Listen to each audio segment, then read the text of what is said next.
Here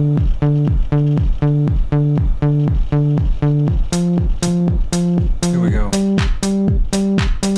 One step at a time, don't be living. Hey everybody, really glad to be with you this week. It's a really cold day today. I hope that you and yours are staying warm. And it really brings to mind how important it is for this city and this province to be taking care of people who are homeless, underhoused, people who are in apartments where they may be housed but they haven't got enough heat. And so these kinds of issues come to mind on a day like today when it's about minus 20 outside. And it's something that really is one of the big themes at an event that I want to tell you about. The first thing I want to talk to you about coming up this weekend, January 26th, that's Saturday. Actually, Friday and Saturday this weekend is the big provincial Liberal Leadership Convention. As I'm sure you know, it's taking place at Maple Leaf Gardens, which is at the corner of Carlton and Church Street in downtown Toronto. And on Friday evening, teachers, elementary and high school teachers, will be holding a rally. I don't have all the details of that, but if you go to the ETFO website or to OSSTF website, I'm sure you can find more info about that. But the rally I wanted to tell you about that's more community-based, taking up some of the same issues, of course, and that is being organized by a number of groups, is happening on Saturday, January 26th. That's a big day here in Toronto. The Liberals will be picking their new premier. It looks like we're going to have our first female premier of the province of Ontario. I'm sorry to see that happening under such a cloud, given that the Liberals have shut the legislature, have trampled on democratic rights, and are working with an austerity budget that is balancing the province's budget on the back of the poor, on homeless people or people with difficult housing circumstances, on women and many, many others. So that's an unfortunate situation that for our first female premier to come into. It looks like I say, not predicting the winner, but it looks like either Kathleen Wynne or Sandra Popatello will be the next premier. And the purpose of our march on the 26th is to let whoever that new premier is know that the people of Ontario will not stand for the kinds of policies that Dalton McGuinty and his ministers, Dwight Duncan and many others, have been bringing in over the last couple of years. We need to see the direction of the Liberals and the province change on a number of issues. So Saturday, January 26th at noon, you can meet at Moss Park, which is Sherbourne and Queen in Toronto, and you can get a free meal. You can join from there. People will be marching to Maple Leaf Gardens. This particular meal and march is organized by OCAP, Ontario Coalition Against Poverty. I'm sure you're very familiar with them. They have several demands, but the key ones are to restore the community startup. We've talked lots about that on Las Perlas, a really important benefit for people on OW and ODSP that allows them to pay first and last month's rent, pay moving costs, replace furniture when it gets infested with bed bugs, those kinds of things. So that's one demand. Second demand, raise the rates of Ontario Works and ODSP. Under the Liberals, we've seen a paltry raise of maybe 1% here, 2% there, but people on OW and ODSP are still very, very, very far behind. I think about 23% or something like that under the poverty line. This is disgusting that the province expects people, most of whom, I want to remind you, are young women with kids who have no access to affordable childcare that would allow them to go out to work. When we see the rates of OW being so low, what we know is that that's the value we place on child rearing in this province. People on disability, of course, are people, again, who often need to be able to spend more money, not less, for assistive devices, for different kinds of supports in the community. They also are struggling along on very, very low rates. So those have to be raised.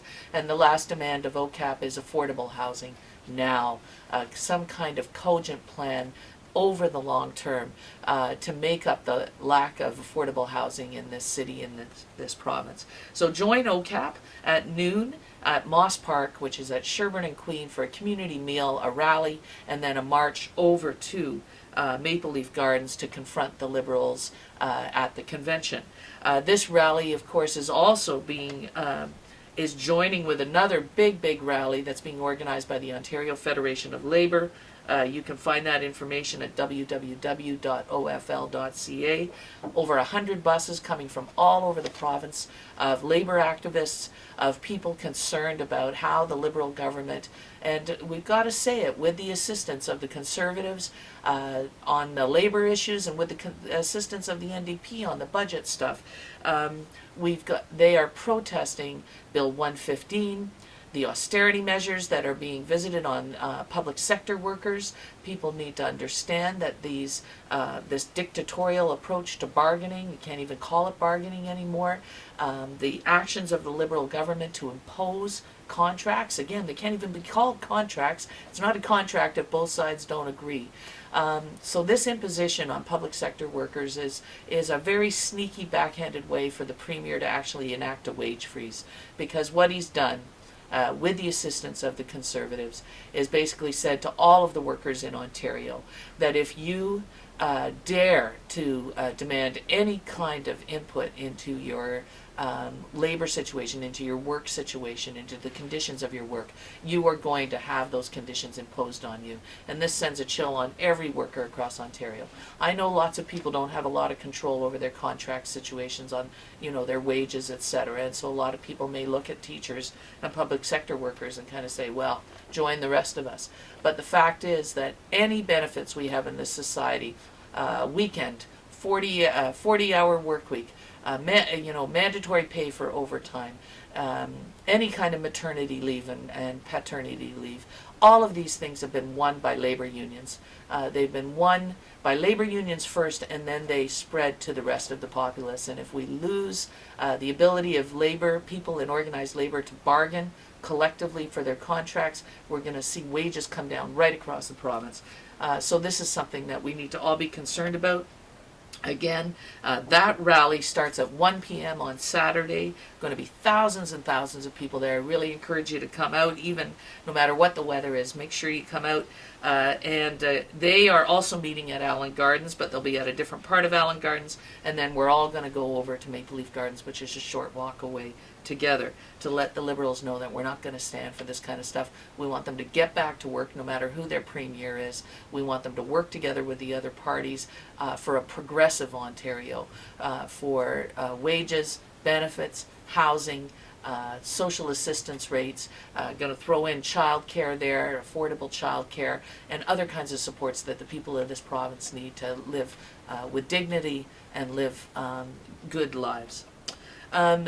After you participate in that amazing rally on Saturday, and it is going to be amazing, I encourage you to check out on Monday night, 25 years since the Morgentaler decision celebration. And this is a talk at Innis Town Hall, which is 2 Sussex Avenue in Toronto. It's actually just on St. George Street, just a block south of Bloor. That's Monday at 7 p.m. At Innis Town Hall. There's going to be a great panel featuring Judy Rebick, Michelle Landsberg, Carolyn Egan, Angela Robertson, and Gillian Bardsley. And then after this group talks about reproductive justice and where we are 25 years after the Morgentaler decision, there's going to be a screening of the life and times of Henry Morgentaler. This is just $5, sponsored by Ontario Coalition for Abortion Clinics and others. And we'll flash up and make sure that you have all the information about these events up on the screen where you can go for more information. And quickly, Wednesday, January 30th, 1 to 4 p.m., an important open forum on Canada's recent immigration changes, implications for mental and emotional health. This is sponsored by the Rights of Non-Status Women Network. It's located at 35 St. George Street, room 217. Again, if you want more information about that, write to rightsofnonstatuswomen@gmail.com. Looking forward to that forum. It's really important for us to understand what's going on. I'll be talking more about issues affecting non-status and undocumented people next week. Thanks for tuning in. See you next week.